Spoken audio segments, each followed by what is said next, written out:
Hazır biz cenaze namazını o'qishni bilamiz.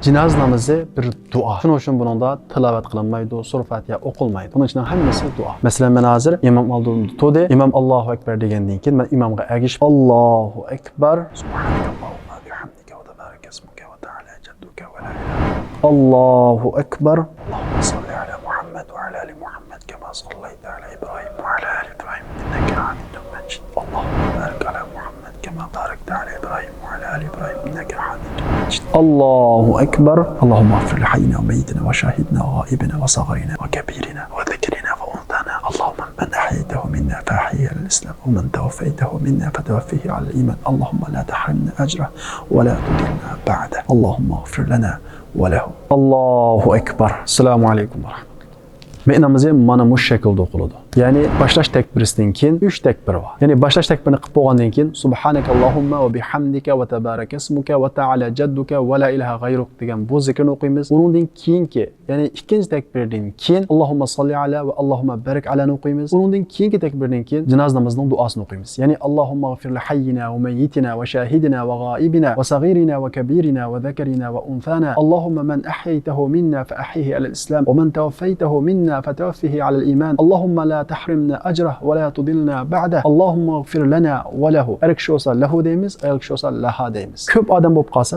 lahum deymiz. Yani bu şekilde okunadi.